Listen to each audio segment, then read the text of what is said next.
Nesse vídeo você verá 8 pontos para analisar um fundo imobiliário, 8 pontos para começar a escolher e selecionar o fundo imobiliário que você vai adicionar na sua carteira ou quem sabe fazer o seu primeiro investimento. Então, sem enrolação, vamos direto ao ponto, porque vídeo bom é assim, sem enrolação, para não perder o seu tempo. E o primeiro ponto é segmento. É importante você saber e entender qual que é o segmento do fundo imobiliário que você vai investir. Ele investe ali em agências bancárias, em hospitais. Quem sabe você tem que entender também a ideia de que ele investe, compra e coloca para gerar renda, ou então ele desenvolve o fundo imobiliário e vende e ganha com a venda. Então entender no que ele investe, se é agências bancárias, se é hospitais, se é universidades, se é lajes corporativas, se é também galpões logísticos, ou então se ele apenas é um funds of funds, fundos que compram cotas de outros fundos, ou será um fundo de papel que investe ali em títulos hipotecários. É importante você entender o que ele faz primeiro, tá? Geralmente olhar isso, entender a dinâmica dele. Depois que você entender isso, você pode olhar quantos ativos ele tem, se ele é monoativo, se ele é multiativo. E depois, como eu disse, entender se ele investe em imóveis para ganhar com a geração de renda, ou até mesmo se ele compra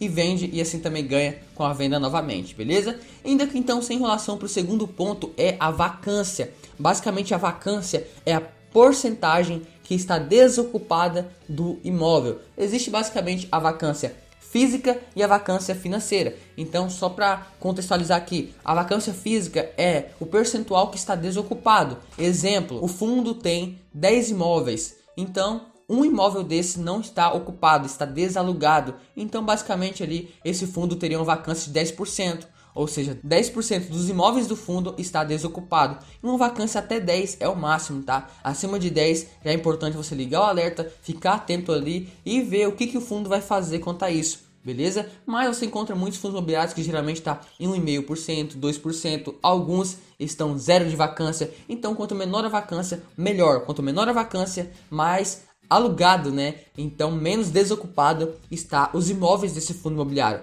E existe também a vacância financeira, considera ali o fluxo de caixa esperado do portfólio, do quanto ele gera de caixa atualmente. Então, mais uma vez lembrando, vacância até 10% é aceitável. Acima disso, ligue o alerta e comece a acompanhar mais de perto. Outro ponto aqui, o terceiro ponto, na hora de escolher o seu fundo imobiliário, é o número de ativos.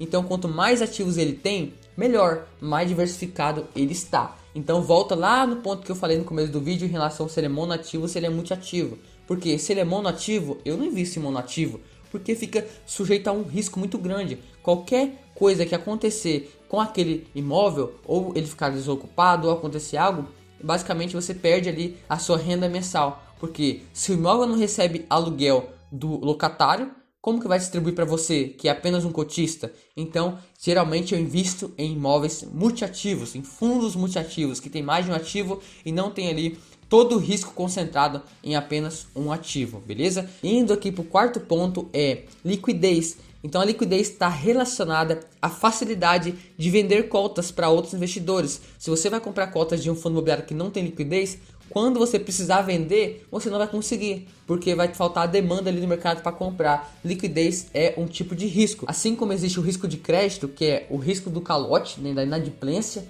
do tomador não pagar a dívida, existe também o risco de mercado, que basicamente é a oscilação, a variação, condições naturais do mercado. Existe também ali o risco de liquidez, que é a dificuldade de vender o seu ativo, porque falta demanda no mercado, falta as pessoas comprando, falta as pessoas vendendo. Então, eleva a dificuldade ali tanto para comprar como para vender, e isso faz com que tenha spread muito alto.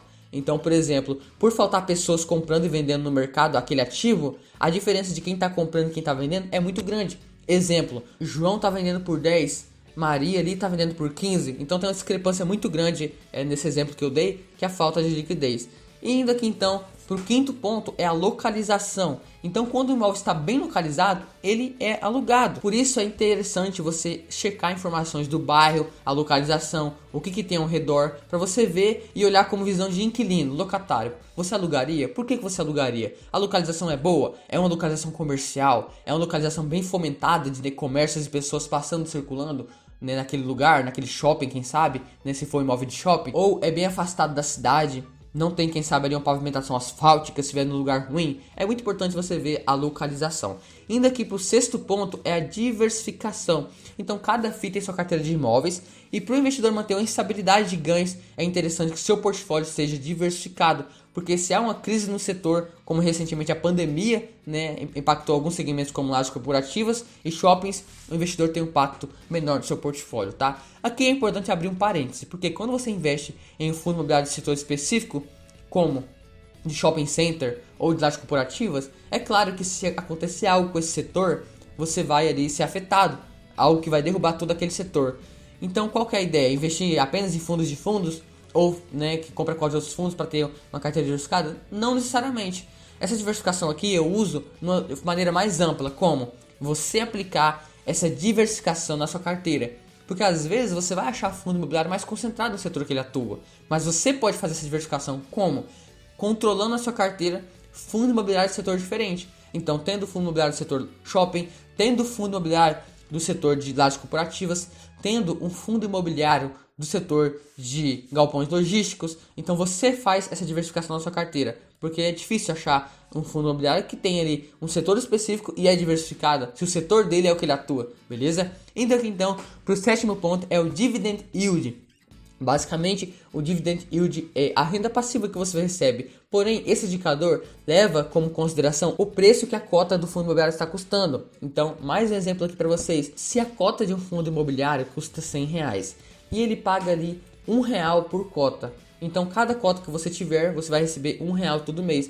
Basicamente, o Dividend Yield ali seria 1%, porque R$1 é 1% dentro de 100. Entende? Essa é a dinâmica do Dividend Yield. Exemplo, basicamente, digamos que aquele fundo imobiliário que estava custando R$100 caiu ali para 90. Agora o preço caiu, mas ele ainda paga R$1 por cota de rendimento. O que vai acontecer? O Dividend Yield vai aumentar, vai ficar maior, porque ele está custando mais barato e está pagando o mesmo rendimento. Então vai para mais de 1% de Dividend Yield, beleza? Essa é a ideia. É interessante você olhar o Dividend Yield na hora de investir, na hora de escolher? Sim.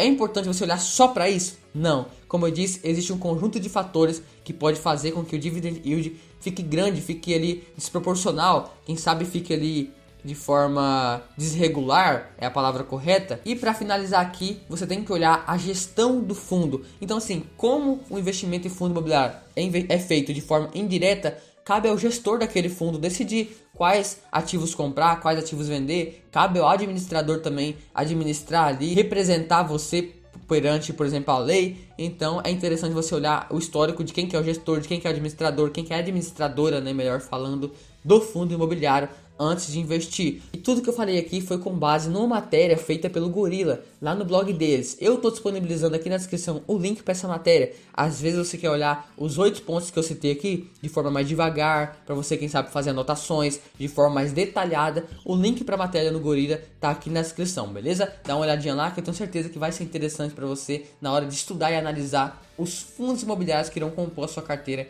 de investimento. Então te vejo no próximo vídeo.